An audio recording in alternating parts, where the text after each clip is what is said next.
What is the key to untie the knot of your mind's suffering? What is the esoteric secret to slay the crazed one whom each of us did wed, and who can ruin our hearts and eyes' exquisite tender landscape?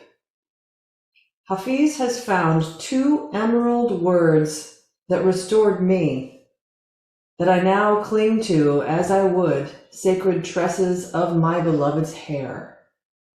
Act great. My dear, always act great. What is the key to untie the knot of the mind's suffering? Benevolent thought, sound, and movement. All right, let's come on up to standing. Coming up to the top of the mat. I think we're just going to do this little wave thing. So go ahead and just bend your knees and come forward, rounding your back a little bit, tucking your chin, knees stay bent. And then slowly start to lift the torso up. Roll the shoulders back. Kind of cactus arms. And then stand up, straighten the legs. And come forward again. This time the legs maybe a little straighter. Bowing forward. Bend the knees, push the seat back. And then again, coming up to almost like a skier, but with cactus arms. And tipping the heart up. Pull the shoulders back, elbows back, then come on up to standing. Arms up this time. And then exhale and bring it back to forward fold. Bending the knees a little bit. Move your hips around.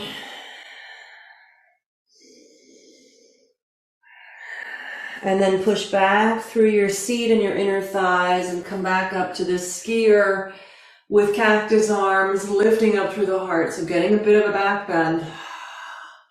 Then come on up to standing, arms up and forward fold again.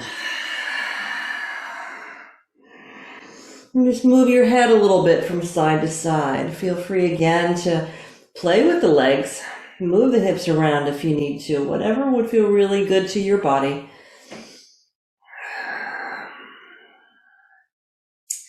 And then one more time, bending the knees. Press back through the seat and the inner thighs and come back up to this skier with cactus arms position. Now let the fingertips come to the shoulders and bring the elbows to touch. Tucking your chin and kind of rounding the upper back, still in your skier stance. Then pull the elbows back and the chest forward. Then pull the elbows in to touch again, tucking your chin. And pull the elbows out to the sides and back, shoulders back, heart lifting. And one last time, bring the elbows in to touch. And then come on up to standing, take your arms up and overhead. Take a hold of your left wrist and tip yourself over to the right. Give that wrist a little pull. Now send your weight to your left foot and send your left hip out as you're holding your left wrist and tipping to the right. And back up. Take a hold of your right wrist with your left hand and just tip yourself over to the left. Starting with the weight fairly even on the feet. All right, and then bring the weight to your right foot and then let your right hip slide out a little bit to the side while you pull on that right wrist. So you just deepen the stretch down into the side. And then come back to center. And release the arms down. So just stand in your mountain pose, turning the palms forward. And just notice how there's a little bit of movement, getting the spine moving, how that feels this morning. Let's go ahead and inhale and take the arms up. Exhale, come back to a forward fold. Just a regular forward fold here. Knees bent or straight, whatever works best for you. And a half forward fold to Ardha Uttanasana. And then exhaling and folding in.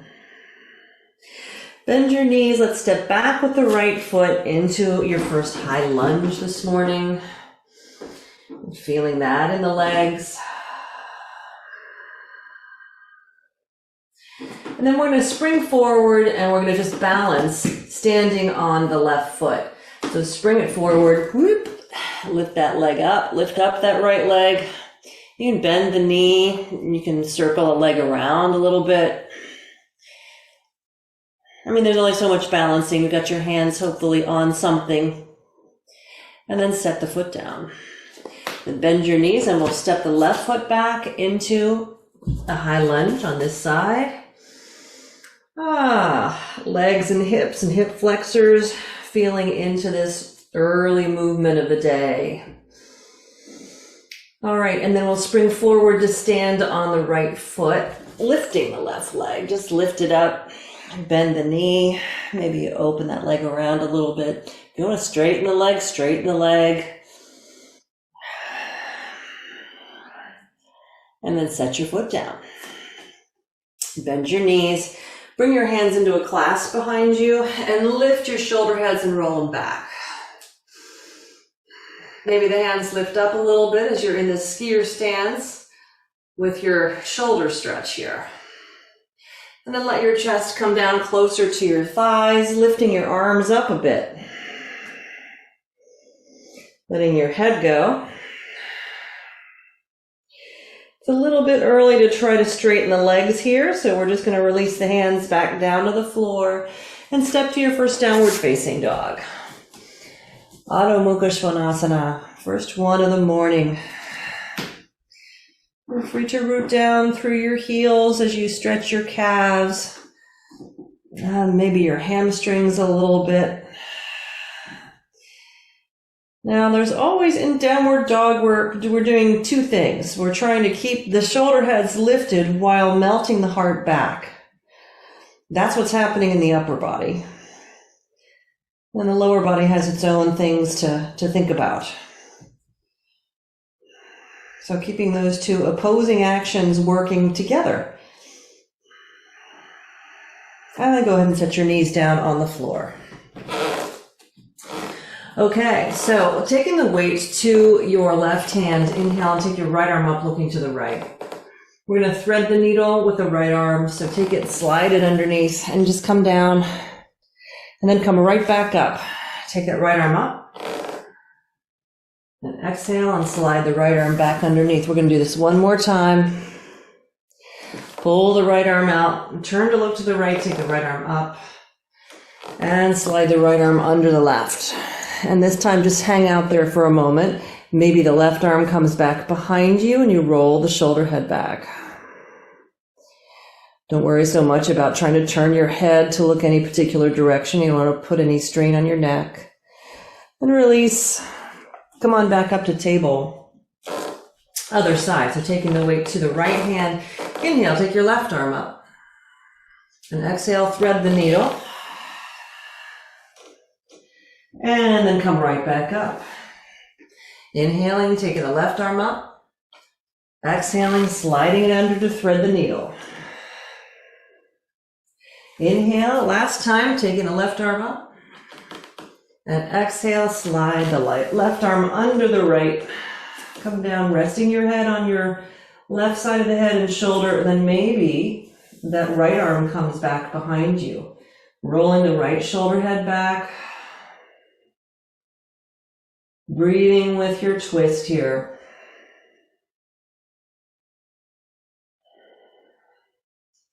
And then release both hands to the floor, back to your table pose. Now walk your hands forward, come up on your fingertips, and move your seat back. Try to spin to your triceps and your elbows down toward the floor a little bit to broaden the upper back as the elbows are lifted. And then really reach some weight back through your sitting bones while you have those fingertips kind of glued down. So you have long side bodies. You can feel a stretch on the side ribs, sides of the body, undersides of the arms. But that broadness across the upper back is important to try to keep there. Otherwise, you may be kind of internally rotating the arms and finding some congestion around your neck. All right, and then come back up. And we're going to come up to vertical on our knees, curling the toes under. Inhale, just reach the arms up. Take your hands into a clasp, and then push the palms up toward the ceiling. Pull the shoulder blades down the back, and maybe the arms can move back a little bit as we continue to kind of work the shoulders open here. Pulling those shoulder blades down. Just a slight lean back if that's available to you. If it feels like too much, just be vertical. And then release, and you're going to hug yourself. So just take your hands and maybe walk your fingertips around so you can feel the edges of your shoulder blades, and then just rock yourself.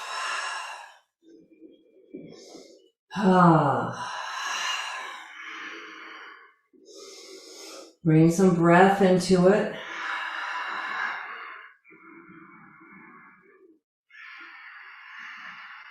And release. Let's bring the hands down to the floor and find downward facing dog again. Adho Mukha Svanasana.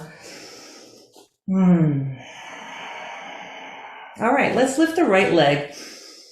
On your exhale, just bring it forward. Find your lunge legs again. Spin the back heel down so you find kind of side angle stretch legs. And then take your right hand to the inside of your right foot. Just bring your left hand to your hip and turn yourself open. And just feel what's available here as your arm kind of keeps the leg open and you turn the body open a little bit here. Finding your way to work a little bit in the hips here. And then spinning the hands back down to the floor, pick up your back heel. And then just turn yourself to look to the right, taking the right arm up. Now go ahead and set your left knee down and bring your right arm back so it's parallel to the floor with the palm facing up. Back knee is down, just feeling into that stretch as you're twisting here. And then bring both hands to the floor and let's step back to down dog. Just enjoy the symmetry, pressing back evenly through your inner thighs, keeping the lift in the shoulders as the heart settles back towards your legs. All right, so let's lift the left leg. On your exhale, bring it forward. Find your lunge. And we'll spin the back heel down, finding kind of side angle stretch legs, but then you're going to take your left hand to the inside of your left foot. And just use the arm to brace the leg, to keep the leg open, and just bring the right hand to the right hip. Turning your chest to look to the right, and just feeling what's available just by staying here without taking the arm up. Just being in this variation of your side angle. Lots of stability for this front leg when that arm is there. And you notice, wow, you can really get a lot out of it as you just simply turn the body open. And then let's release hands to the floor. Pick up your back heel and take the weight onto the right hand. Take your left arm up.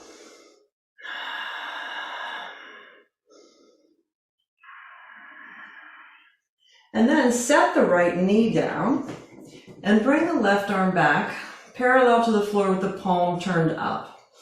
Just feeling into this twist, feeling, okay, so when I'm looking to the left with my left arm like this and my legs in this position, I'm feeling a pretty good stretch in my right hip flexors. Maybe that's true for you. Maybe not. Go ahead and bring your hands down and step back to downward facing dog.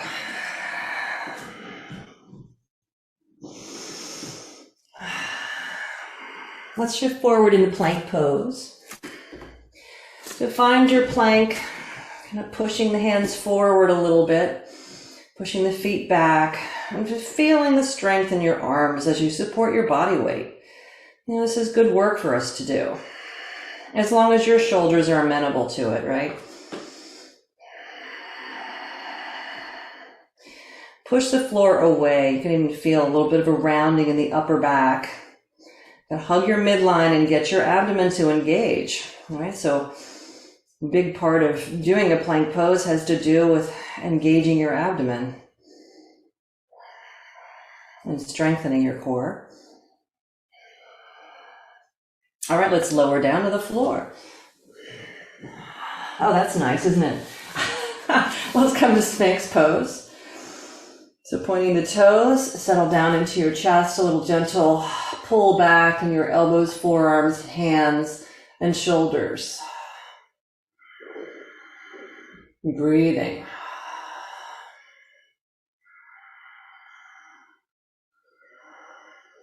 And then come down to your belly. Now take the right arm out in front of you. A little room here. Right arm out in front, karate chop the floor with the edge of the hand, thumb pointing up. Bring your left arm alongside of you. Lift your left leg. Now don't let the leg turn out. You want to keep your hips square. So lifting the left leg, lift the right arm and lift your chest. And just extend long in both directions as you reach through your fingertips and kind of press through the ball of your left foot while you're lifting that leg. And then switch sides. So take your left arm in front, right arm alongside of you. Lift your right leg, lift your left arm, lift your torso. And reach everything as long as you can in opposite directions away from your hips.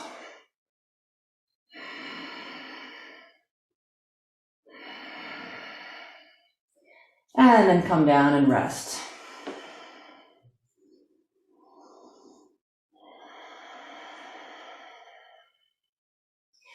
Let's take Cobra pose, so hands alongside of the chest. Pull the shoulder heads up and then back as you get higher in your pose. Engage your abdominal muscles. And lower down. All right, press up to table. Walk your hands forward a little bit, coming back up onto the fingertips, and with your hands fairly wide, sit back again in that kind of puppy position in the lower body, rotating your triceps and your elbows down toward the floor. Glue your fingertips down, but keep reaching weight back through the sitting bones.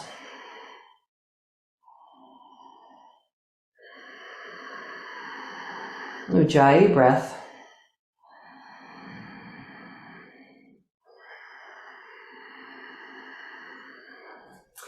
And then placing your hands back down, come back up to more of a table position and take your time to get up to downward facing dog again.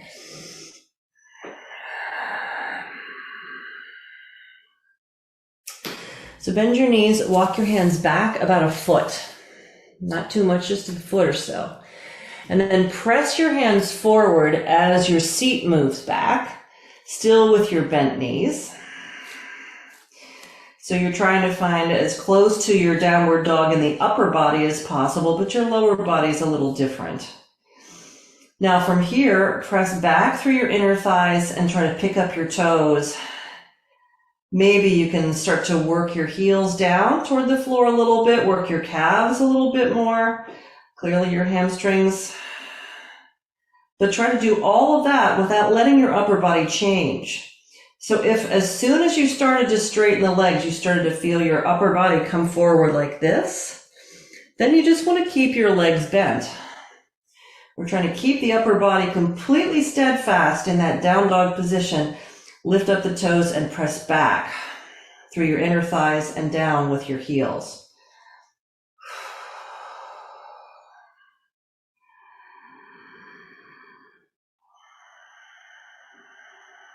All right, and then bending the knees.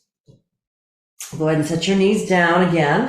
Set your knees wide and sit back in a child's pose. Let's get all the weight off of the arms for a moment.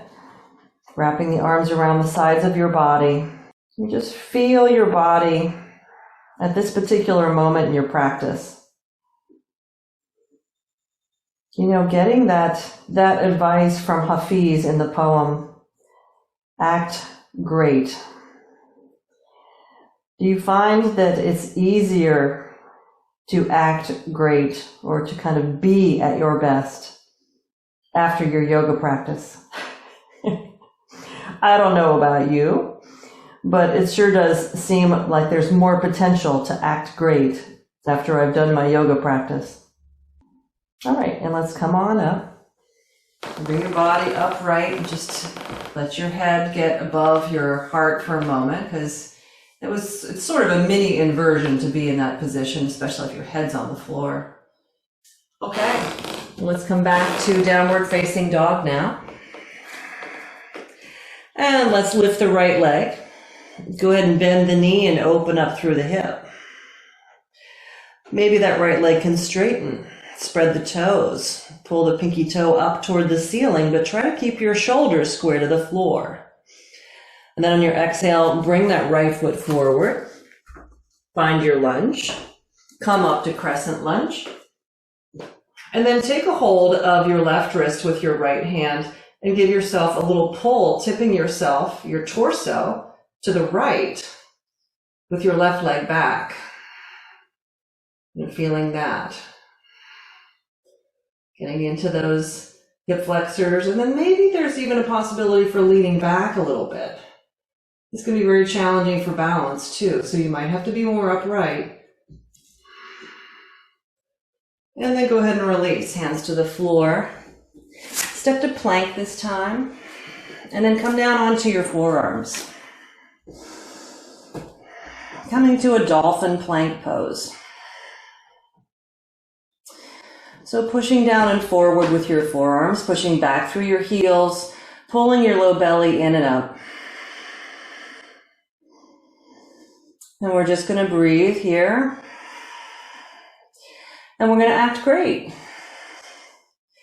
And acting great doesn't mean you have to do a dolphin plank, right? Acting great could just mean you're going to accept yourself exactly where you are.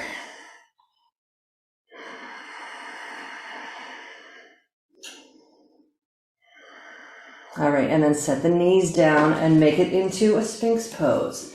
Settle into the heart, pull back gently in the forearms and the hands, pulling the torso forward, tipping the sternum up as much as is available in your body right now.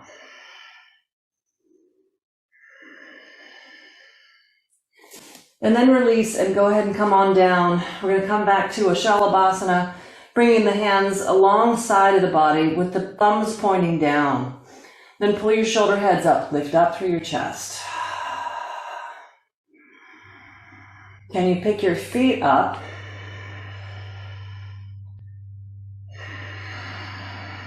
Ujjayi breath.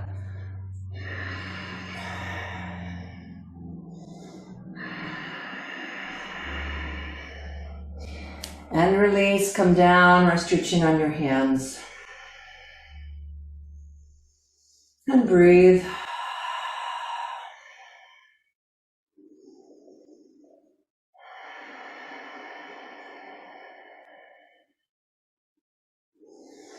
All right. Take your left or your right arm rather out in front and roll onto your right side. We're going to take this big scissor-legged twist here. So the left leg comes forward. Try to move your right leg back. And then rest your head on your arm for a moment before you start to turn the twist fully open. Just be here. Rolling the left shoulder back. And just have the left hand on the hip for a moment. With the left hand on the hip, try to push your left hip point away from your head a little bit. So you lengthen that side of the body as much as possible. And then start to let your head drop to the floor as you start to twist open. But keep the hip point pushed away from your head as you're twisting. Getting a little deeper into that side rib stretch. And then engage your abdominal muscles. So zip, zip, zip. Lower abdomen, middle abdomen, or pushing the low ribs down. And Jalandhara Bandha, the throat chakra. Pull the sides of the neck back, ears back a little bit. And then reach back behind you with your left arm, palm turned up. Keep your abdominal muscles strong as you do this. And this gives you a little bit more spine mobility by engaging the core while you're twisting here.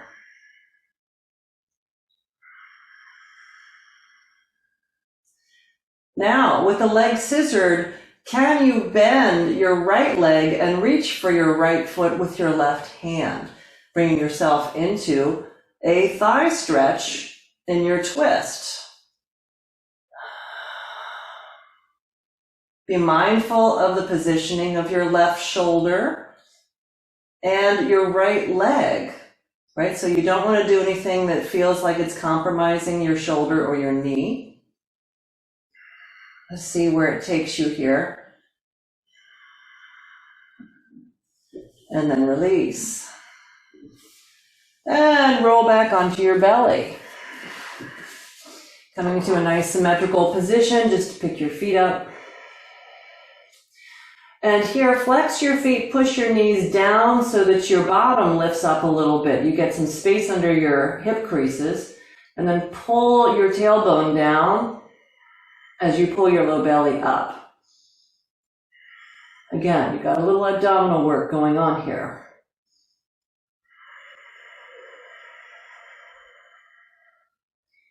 And then set your thighs back down on the floor, and we'll go to the other side for that twist. So taking your, get that out of the way, take your left arm out in front of you and roll onto your left side. Take your right leg forward and your left leg back. Try to straighten your left leg for this. Keep your head up on your arm for a moment and just take your right hand to your right hip. Now, using your right hand, push your right hip point away from you.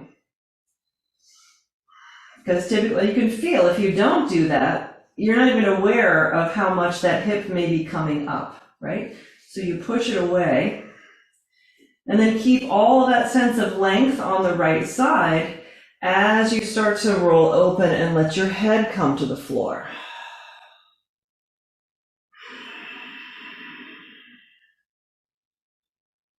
Now from this position, start to engage all your abdominal bracing. So you pull your low belly in and up, you push your lower ribs down, keep your head rooted on the floor, and then reach the right arm back behind you, palm turned up. Now you don't want to touch the fingers to the floor at the sacrifice of your shoulder alignment. So you reach the arm back, but you keep pulling the right shoulder blade down the back and toward your spine as you're twisting. Now in all of this, abdominal stuff, in this shoulder instruction here, is your side body staying long? What's happening?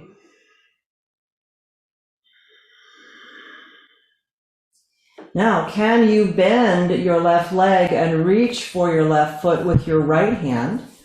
Bumping right into the microphone. Sorry about that if that sounds weird.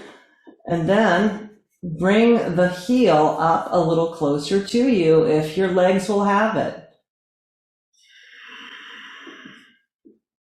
Be mindful of what happens to the shoulder when you pull the foot in. So you're trying to keep the shoulder head back. That's kind of your general principle there. As you're bringing the heel in, coming into this is kind of a cat chasing its tail, little yin moment here in your practice. But have you let go of all that abdominal bracing now? I certainly had, so I'm going to bring it back in because it helps. There's all these attachments to the spine called the multifidi, and it helps those things, right? Not just the main muscles and attachments, but it helps those things to stretch so that we can have more flexibility in the spine. All right, let's go ahead and release and roll back onto your belly. All right, let's press up to table pose. And again, we'll sit back in a puppy pose on the fingertips. Sitting bones back. Hands out wide. And this might feel really good after all of that. All the twisting. The back bending we did before that.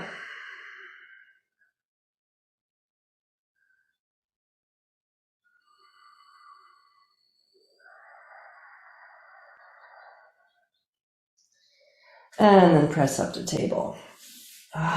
Okay, come on back up to down dog. We're rooting down through the heels. Bending of the knees. And then let's lift the left leg. Start with a bent knee and then maybe you straighten that leg. Spread the toes. Pull that pinky toe way up toward the ceiling. Try to keep your shoulders nice and square to the floor.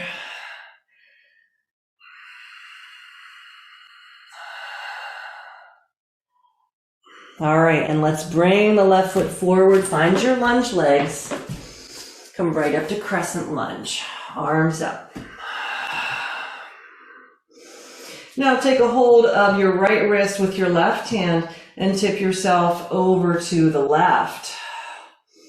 So pushing back through that right heel. And you could stay here if it feels more comfortable to be upright because it's kind of tough to balance. Then you can come upright or lean back. Feeling how this affects the stretch, the quality of the stretch in the front of your right hip flexors. And then come back upright. Hands to the floor. Step your back foot forward this time. Come to forward fold. Bowing over the legs and just hang out here. You could hold your elbows and just simply be in a bit of a ragdoll pose. But not completely ragdoll because you want a little muscular energy in your thighs and a little rooting down with your tailbone so your belly pulls up a little bit, and that helps to engage your hamstring attachment points as you get the deeper stretch, as you hold your elbows to have a little bit more, if you want to call it dead weight here.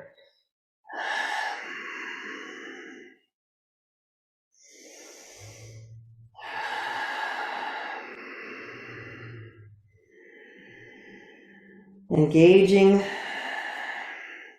Just like in the twist, when you're doing some engaging, there are benefits that are happening as you're staying in the pose.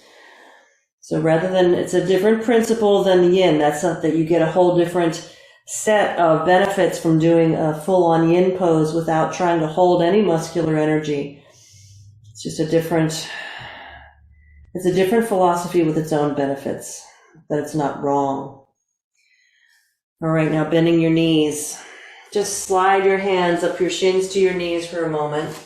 Again, just letting yourself acclimate to having your head higher than your heart. And come on up to standing. Okay, so roll the shoulders back and find your mountain pose. Okay, so we're going to do a pranayama exercise from standing in skier pose. And this is basically Kapalabhati breathing. So it's that quick and percussive inhale and exhale. The exhale very strongly, pulling the abdomen back, right? Okay, so in order to do this, we're just going to bring the hands onto the knees as you're in your skier pose. In and out through the nose at the pace that works for you. Here we go.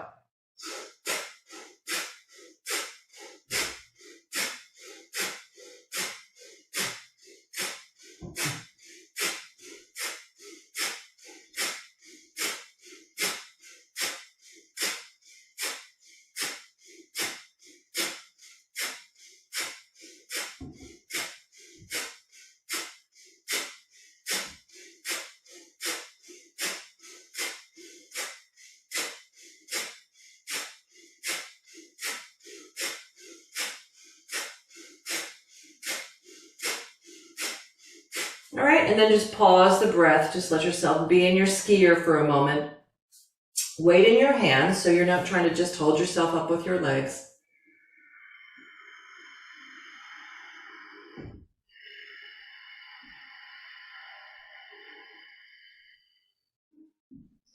Let your hands slide down toward the floor, and let's step back to a down dog. And set your knees down on the floor.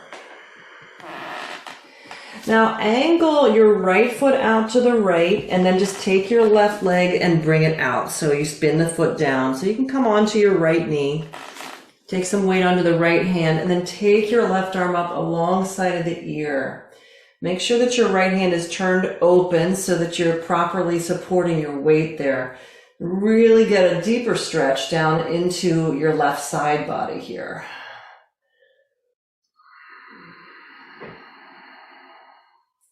Now turn to look down toward the floor. As your left arm stays alongside of your left ear, keep reaching through those left fingertips.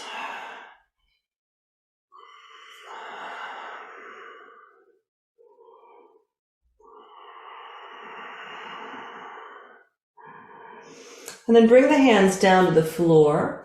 And we're going to spin the hands, just walk your hands all the way around towards your left foot and let your right leg kind of rotate to where it needs to find your way into a runner's lunge, coming forward toward your left leg. Breathing into that.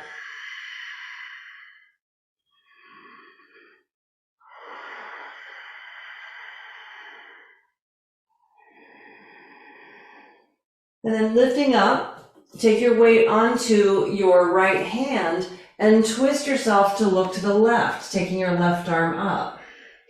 With that left leg straight so that you're really kind of starting to feel some nice stretch in the IT band and perhaps up even a little higher on that left side.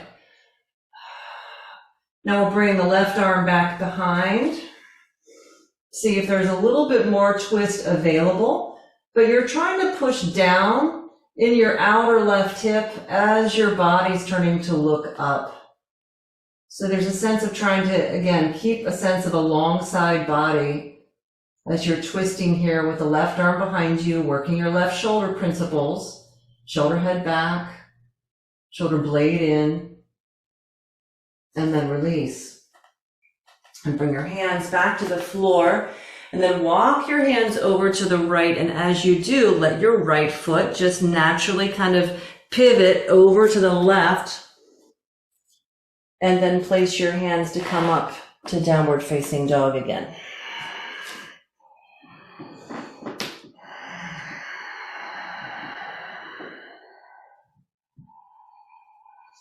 And then set both knees down. Pivot your left foot out to the left and extend your right leg out. You're going to spin the foot down so you can bring your weight up onto your left hand and to bring your right arm up alongside of the ear for a nice big deep side stretch. So if you push your right foot isometrically to the right and push your left hand isometrically to the left, that will help to engage and give you a deeper stretch in your side as you reach through those right fingertips. And then turn your torso to look toward the floor as you reach through those fingertips, tucking the chin.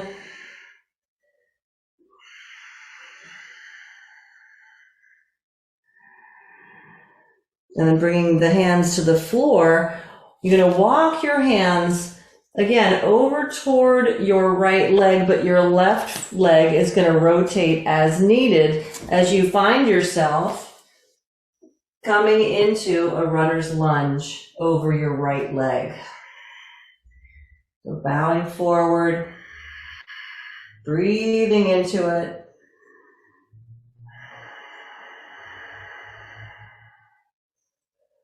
Deep stretch for the hamstrings, and then bring a little bit of muscular energy into those thigh muscles as you come toward the leg.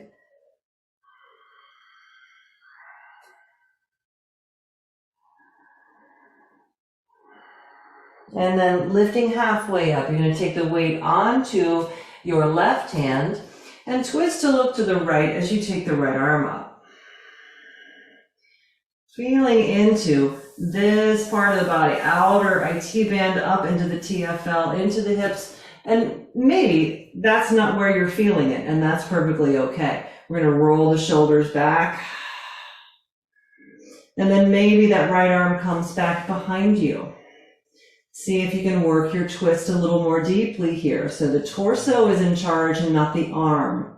It's one of the benefits of working with these kind of half bind positions with the arms back behind us, because then we can truly work in the torso to create twists that affect our body in these different ways. All right, and then release the arm down. We're going to spin the whole thing back to the left. So walk the hands over, and then that left foot pivots its way back until you find your way to come back up to downward facing dog.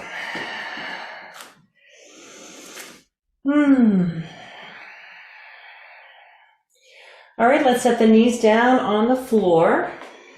And we're going to find our way into a kind of a supine triangle pose. Now, not fallen triangle. We did some fallen triangle on Sunday, which is a whole different ball game. But this is a little different. So what we're going to do is, first we'll start out in kind of Upavishta Konasana.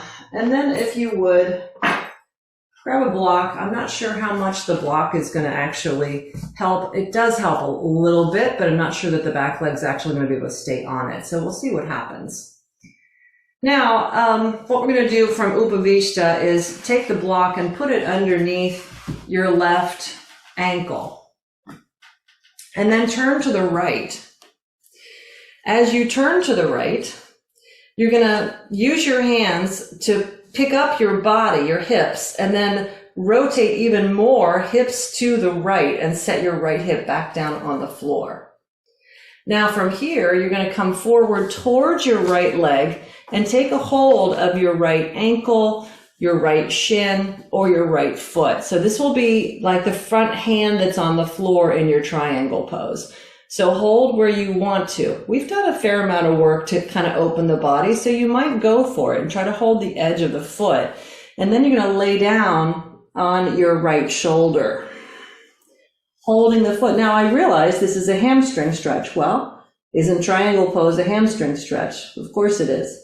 Now from here, we're going to start to lean the body back, pull the abdomen in and up, roll the left shoulder back, and reach the arm back. Turning the body. As you open up the pose, the back leg is elevated on that block, and you just keep bringing that left shoulder a little closer to the floor as you come toward a triangle pose.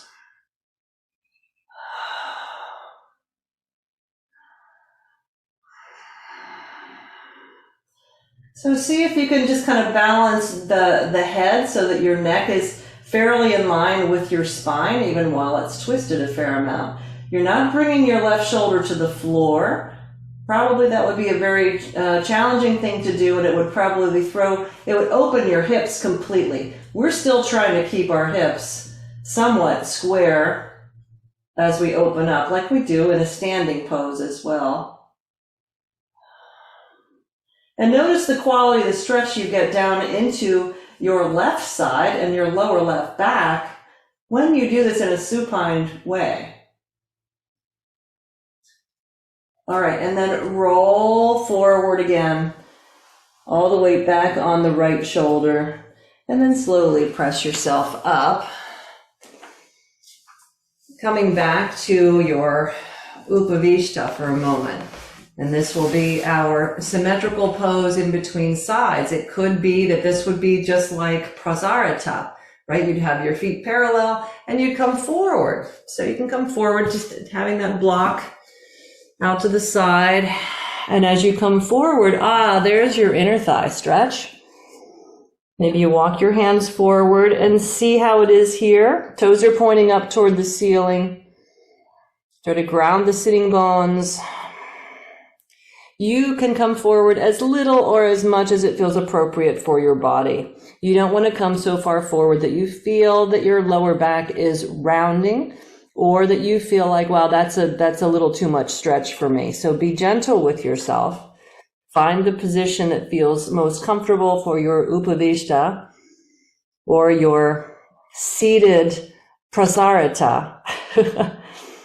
Right? So many of these poses we're repeating over and over again. We're just doing them in a different place and space, right? Okay. Now we'll do our triangle other way. So you'll take the block and put your right shin or ankle up on top of it. And then take your hands over to the left, and then use your hands to be able to lift your hips and turn your hips to the left and set yourself back down on your left hip. Now, as we do this, we're going to come down. Take your left hand to maybe the outer edge of the foot or the shin or the ankle, wherever you feel you can do that, and then come down and rest on your left shoulder to set up for your supine triangle pose. All right, now once you have a hold of the foot, just be really aware of the amount of stretch you have there, just feeling that, if it feels okay, if you need to back out of it a little bit. And then we'll turn ourselves slowly open. Right? My foot wants to come off of that block. Turning open, but do some effort here in trying to keep your right hip bone from opening up toward the ceiling. Try to keep the hip bone forward so that you're finding that deep sense of twist in the torso as the right shoulder comes closer to the floor.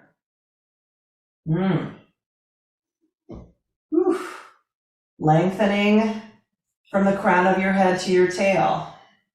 I know it's awkward, and it's, if you really let go in the pose, then you're just going to end up on your back in a star pose, basically, because your hips will be facing the ceiling, but you want your hips to still be turned off to your left here a bit as you're trying to ground that right shoulder, right? And again, remember your shoulder principles. Maybe your hand comes to the floor, but your shoulder's lifted.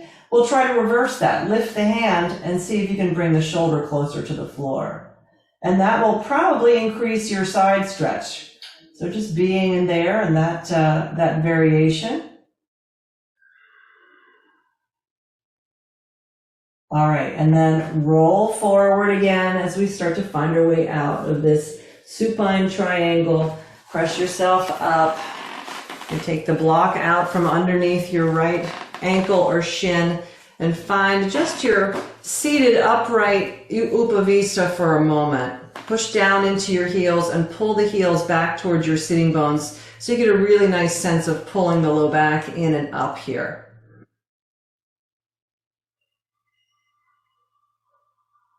All right, and so guidance is telling me do a downward dog now, so I'm going to listen to that. Let's do a downward dog just to have some symmetry with the feet closer together. So let's go ahead and go there. Pressing the hands down, the inner thighs back. And a nice sense of length in the spine. And then let's set the knees down. Let's see what we got there. Time is whipping by. Let's come down onto our backs now. And we'll set ourselves up for an eye of the needle pose now. So let's go ahead and cross the right ankle over the left knee and draw your left leg in whatever way feels appropriate for you. Just notice how it feels. We didn't do any pigeon pose today. But we did a lot of things that got a little deeper into the hips and into the hip flexors, as well as quite a bit of twisting, of course. But a lot of that twisting can give us deeper access to the hips in different ways. So just notice how the hips feel as you take one of the classic hip opening poses now. And if you're feeling pretty open, maybe you take your hands to the front of your knee or shin, draw your legs in towards you as you root down through your sitting bones, trying to keep the back of the pelvis a little more grounded.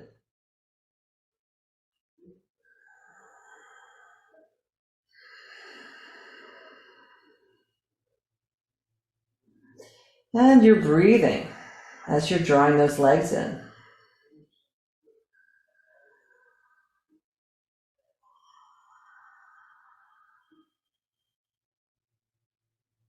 Notice how you're bearing weight in your back, and if you can bring the weight a little more even from side to side, in the back of the pelvis, back of the lower back, even the thoracic part of the spine. Can it be more even? And when you even the weight, notice what the quality of the hip stretch becomes, right? It challenges you probably a little bit more.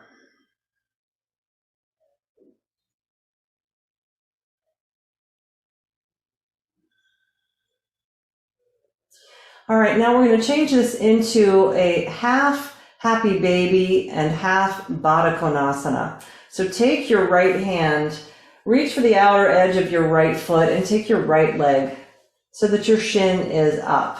Set your left foot down on the floor. So setting yourself up for a half happy baby here. And then you can encourage your left leg to open out to the left. Just put your left hand gently on the inner thigh as you're pulling down on your outer right foot. Trying to bring that right knee perhaps a little closer to the floor alongside of you. Working your hips in this way. And then release that and set both feet on the floor. And then from this position, take your hands to your thighs and push your hip creases forward with the heels of the palms as you rotate your sitting bones down.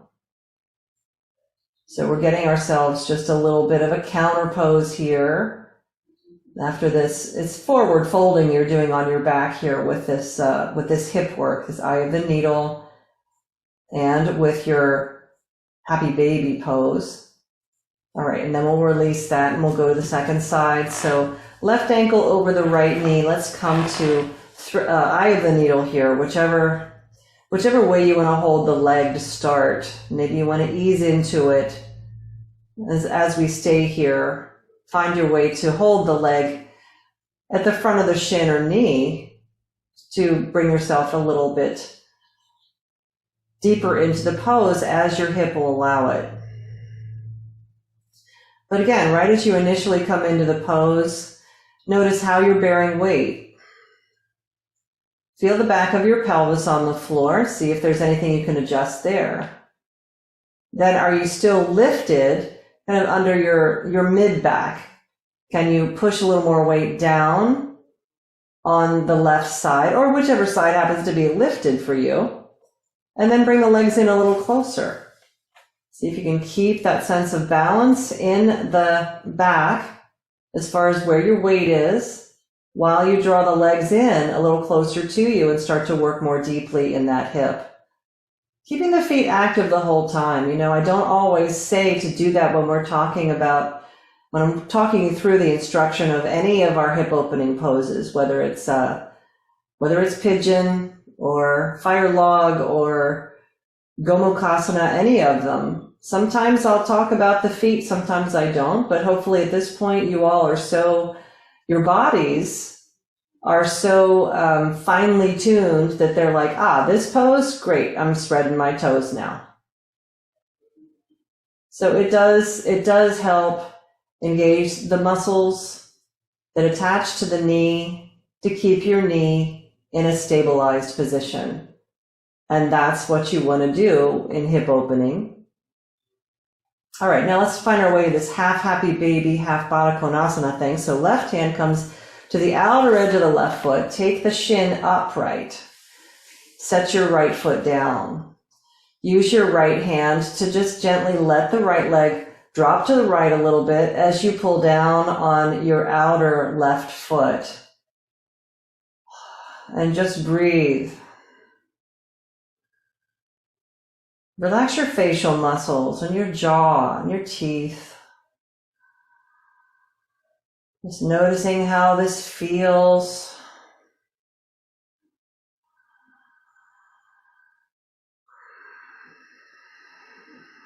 Breathing. And then bringing the legs back to center, setting the feet on the floor. Hands come down so the heels of the palms rest in the hip creases. And then push forward with your hands. Push down with your sitting bones. Now, we all have different lengths of arms and torsos. So where the arms end up being, some people may have a hard time being able to push here. I just happen to have pretty long arms and maybe my torso is not as long. So I can get a decent amount of push through my hands here when I straighten my arms. Some of us maybe not so much. Just see what you can do. The whole point of this is just to get a counter pose again from the forward bending that we're doing here on our backs.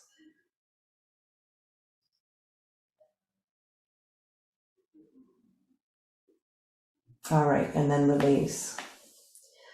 Okay, so roll to your side. Come on up to a seat. I realize we are quickly heading toward Shavasana here. But what I'd like to do is grab a bolster if you have one.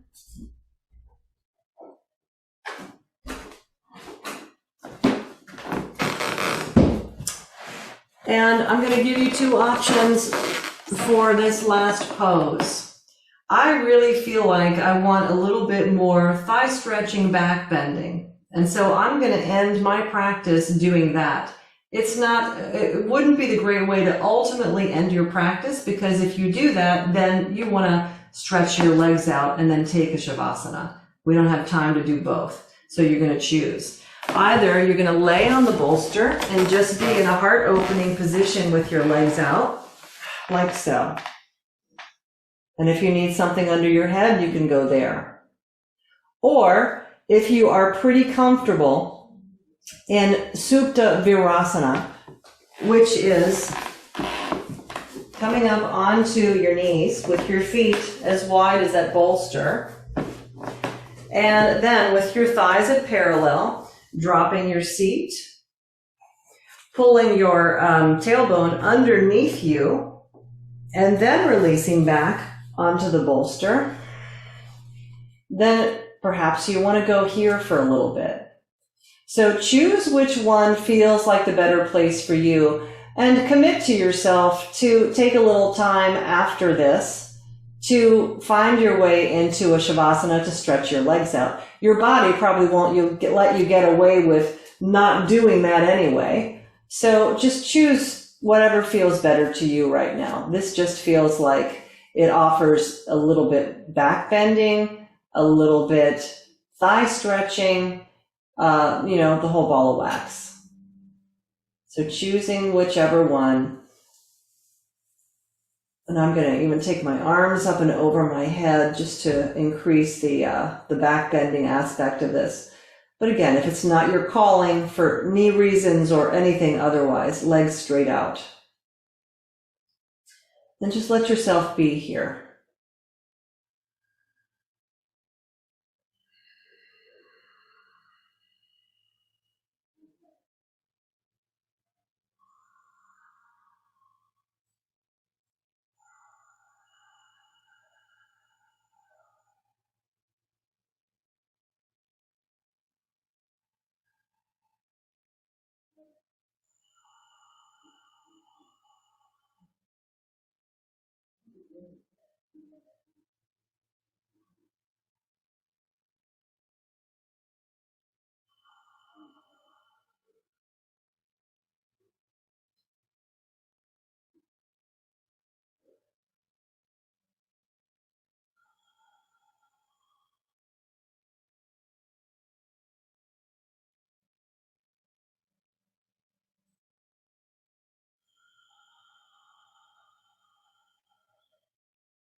So if you did come into Supta Vira, feel free to come up, switch the position of your legs out,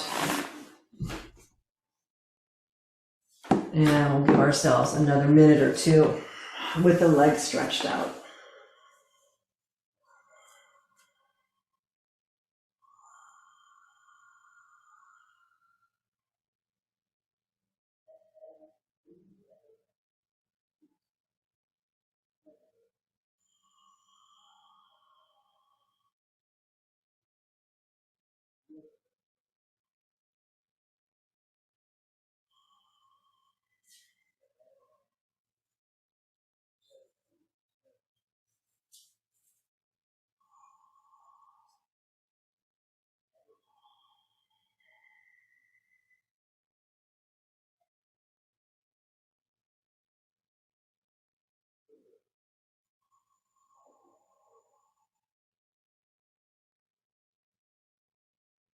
And gently start to bring your awareness back to your body and your breath in the present moment.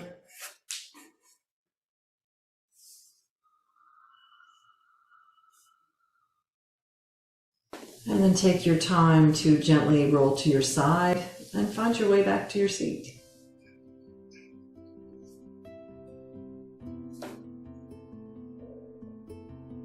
I send my deep love and gratitude to all of my teachers. Om Shanti. Namaste.